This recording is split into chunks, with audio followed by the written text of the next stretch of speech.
dyan! mga Bili na suki. kayo! Bukas na Masarap ulit to! tayo. Balot! Naku, marami Balot, na. bili kayo! Oh, ayan, sayawan mo para mas Sayawan, marami kuya. tayong Sige, customer. kuya. Balot kayo dyan! Bili Bili na na kayo. kayo! Bili na kayo, guys!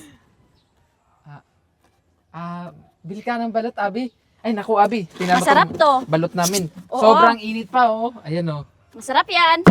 Ayoko ng balot. Tsaka bakit ba kayo nagtitinda dito sa daanan, ha? Daanan ng mga tao dito. Daanan ng mga motor. Tapos dito kayo nagtitinda. Sa katabi pa talaga ng bahay ko. Wala naman kaming ginawang masama. Meron. Ang masama doon, nagtitinda kayo ng amoy bulok nyong itlog. Ano ba yan? Itlog maalat ba yan? Balot or whatsoever? Like, duh! Abi, sandali lang. Wala namang masama sa ginagawa namin na marangal na trabaho naman to. Tama. Tsaka, pwede naman kami magtinda dito. Nandun lang naman yung bahay mo sa kabila, oh. Alam mo, hindi niyo ba narinig yung sinabi ko, ha? Bawal magtinda dito. Alam mo yung binibenta yung balot oh my God, nakakadiri. Yung amoy umaabot sa bahay ko. Kaya disturbo kayo dito sa daanan. Mabango, Amoyin nyo! mabango naman yung balot namin, ah. Tsaka, maraming ang customer na nabili sa amin, eh. Sa Oo nga. bagay, mahirap lang kayo. Kaya yung amoy nyo at saka amoy ng balot, iisa lang. So, tingnan mo nga yung suot mo. Grabe naman kayo makapagsalita. Bakit hindi ba totoo? Alam nyo ba? Ay, sandali. May permit pa kayo dito? Wala. Oh, yun naman pala. Wala. Illegal yung pinagagawa nyo. Bawal kayo magtinda dito. Teka lang. Hindi naman illegal to, eh. Tsaka, public naman to dito. Wala naman kaming naagrabyadong ibang tao dito. Oo. Kaya nga kami dito nagtitinda kasi marami ding mga nadaan, eh. Oo, Baka marami na sakali din kaming kami customer makabenta dito. kami. Alam niyo ba, dumadaan ako dito? Kasi yung baho, alam mo, tingnan niyo suot ko, di ba? Maganda. Tsaka, ang bango-bango ko. Tapos dadaan ako dito sa tapat ng bahay ko. Mga may balot ako. Illegal yung pinagagawa niyo, kaya bawal kayo dito magtinda. Kaya ako sa inyo, lumipat kayo doon kayo magtinda. Malayo dito, malayo sa daanan ng mga tao. Alam mo, wala ka namang karapatang paalisin kami dito. Naghahanap buhay ng marangal yung tao, tapos sisiraan mo lang, papaalisin mo kami dito. Wala kang rights. My rights, ako. Bawal yan. Kahit saan nyo pa itanong, bawal magtinda dito. Lalo na sa daanan. Lagi ko na lang inuulit yung pagsasalita ko. Kasi bingi ka. Ano? Bukas ha, alisin niyo yung paninda nyo. Ayoko na yung makita. Ayoko na maamoy yung amoy bulok. Amoy balot yung napakabaho. Yun oh, nangaamoy balot na kayo. Yun ko nga sa kanyo, nasisira yung beauty ko. Bye. Kuya, paano na tayo, kuya? Iyaan mo siya. Huwag natin pansin, bawal yung bad vibes dito sa pagtitinda Oo nga, natin. kuya. Bahala na siya. Balot kayo dyan! Bili na kayo, mga suki! Bili na kayo! Bili na kayo, balot. Sir, balot, sir! Balot kayo, sir! Bili kayo! Masarap to! Kap, Hello? Kapitana, kaya kami pumunta dito sa barangay. Gusto lang namin makausap ka. Tungkol po sana kung pwede po kumuha kami ng permit sa inyo. Kasi alam niyo na po, nagtitinda po kasi kami sa may kanto ng mga pandang balot tsaka sa malamig po. Balot ba? Opo. Naku, maliit na bagay lang naman yan. Public place naman yon. Hindi na kailangan ng permit. Talaga, Kap? Ay, oo naman hindi naman kayo nakaabala ng mga tao at sasakyan doon. Malawak lang naman ang daan doon. Pwede. Ay, naku, Kap. Maraming salamat po, ah. Walang anuman. Sigurado po kay Kap, ha? Hindi na po kailangan Ay, ng oo permit. naman, syempre. Public place yon. Salamat, Kap. Para sa lahat yon. Salamat, Kap, ha? Sige, sige. Mauna na po kami. Sige, sige. Mag-ingat kayo. Salamat ulit. Sige. Kuya, pwede pala yun. Bili na kayo! Bili kayo ng balot! Nandito na naman kami, mga suki. Bili na kayo ng balot! Ayan. Bili na kayo! Kita mo, babe? Nagtitinda nga siya ng balot. Hoy, miss, di ba pinagsabihan na kayo ng asawa ko na bawal magtinda dito ng balot? Pumunta na kami ni Kapitana. Pinagbigyan naman kami. Pinagbigyan Ay. daw. Sabihin mo nga. Alam mo, miss, ikaw napaka-sinungaling mo talaga, no? Hindi naman ako nagsisinungaling. Nagsasabi naman ako ng totoo. Ay, hindi pwede yan, miss. Tsaka kunin kayo. Huwag niyo pong kunin itong paninda namin. Ito na po hanap buhay namin. Huwag niyo pong kunin. Pwede ba? Tawag mo na to? Paano na yan? Yan nakikita namin ni Kuya. Paano na yan? Wala na kaming tinda ni Kuya. Paano na yan?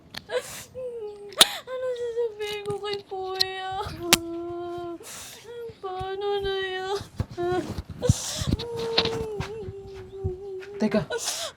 Jubilin, Kuya, yung paninda natin kinuha. asa na? Sino kumuha? Bakit kinuha? Kinuha talaga ng kapitbahay natin na si Abby, kuya. Kinuha talaga nila. Yung paninda Sino natin. nila? Sino kasama? Yung asawa niya, si Cherry. Yung tanod? Oo, kuya.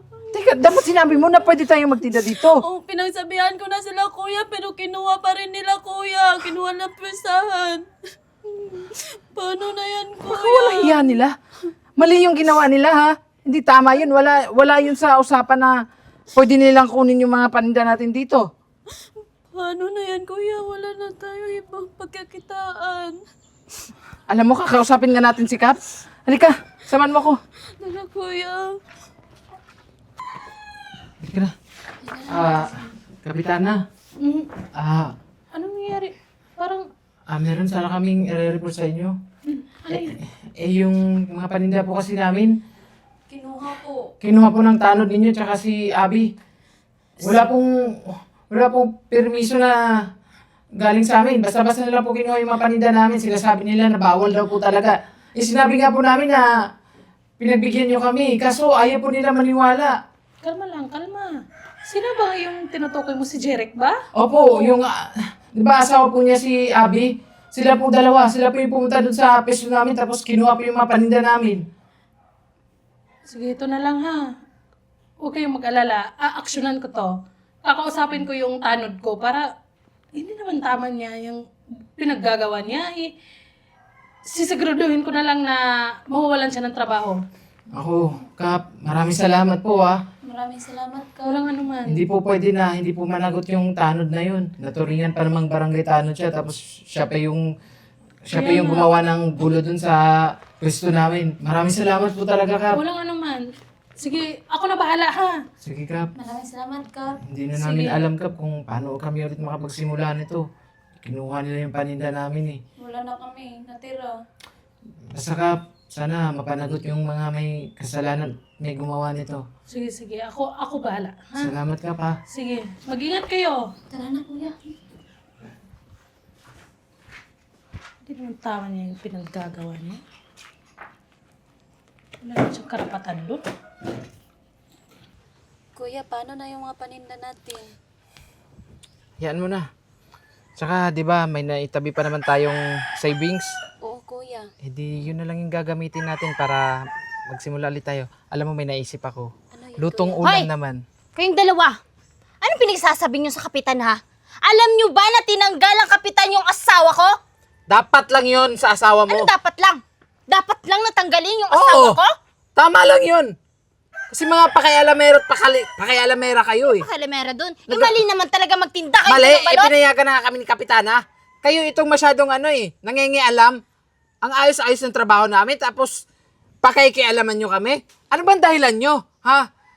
Tsaka Bakit ba pinagbabawalan nyo kami? Kahit pwede naman talaga. Ayan, pagtitinda nyo ng balot, umangat kayo sa buhay nyo. Samantalang kami, eto lang. Kaya ayoko kayo Bakit? umangat kayo. Kasalanan ba namin? Ha? Kung nagsusumikap kami? Kaya naman pala, ayaw nyo kaming pagtindahin. Kasi naiinggit kayo. Kasi ayaw nyo na malamangan kayo. Ayaw nyo na umangat kami sa buhay. Hindi lang yan. Hindi lang ako ang nagre-reklamo dito. Marami pang iba. Alam nyo, kayo lang dalawa yung nagre-reklamo. Eh di lumabas din yung totoo. Na naiinggit kayo at ayaw nyo kaming umangat. Palibasa kasi, puro inggit yung pinapairal nyo. Pwede naman kayo magsumikap pa. Tama. Pwede rin naman kayo magtinda. Wala namang magbabawal sa inyo. Hindi yung mangingialam kayo sa buhay ng iba. Eh ayoko eh. Ang gusto ko, tumigil kayo sa pagtitinda nyo ng balot. Eh, wala naman kaming ginawa na masama. May masama doon. Ang masama doon, umaangat kayo sa buhay. Hoy, Hoy ka din. Alam mo ba na wala din ng trabaho yung asawa ko? karma nyo na yun. Karama ka dyan. Tsaka ito tatandaan mo ha. Walang mangingialam sa amin. Lalong-lalo na kayo. Magtitinda kami sa ayaw at sa gusto ninyo. Wala kaming pakialam sa inyo. Tandaan mo yan. Kaya umalis ka na. Tingnan mo, nakaapa ka sa lupa namin. Trespassing ka dito. Pwede ka naming patayin dito. Oo nga. Tandaan yung dalawa ha. Magkikita din tayo. Ha? Hindi ka magkikita pa tayo kasi malaki yung mata mo. Sige na, umalis ka na. Alas na. Hala ka. Galing mo dun, kuya. Galing ko ba? Oo, ang galing mo dun. Ikaw nga kasi tatanga-tanga ka rin eh. Boba ka talaga eh. Pasensya na, kuya. Tatawa ka pa. Hayaan mo. Hindi dito matatapos yung buhay natin. Titinda pa rin tayo. Tsaka may bago akong alam na pwede itinda natin. Babangon Ulam tayo naman. ulit yan. Babangon tayo. Susuko galing pala ni tayo. Kuya. Siyempre, babangon tayo. Oo. Sige na. Pumasok ka na sa bahay. Sige, Marami ka punta na pang ako, Kuya. liligpitin dun eh. Ako, Jovelyn, no? Ayan, Tingnan mo, Kuya. yung kinita natin, malaki-laki. Alam mo, malaki-laki na yung naipon natin. Tingnan mo, nadagdagan pa yung paninda natin. Meron Oo na nga, tayong Kuya. mga lutong ulam, tsaka yung balot natin na special balot natin. Dapat sipagan pa natin, Kuya.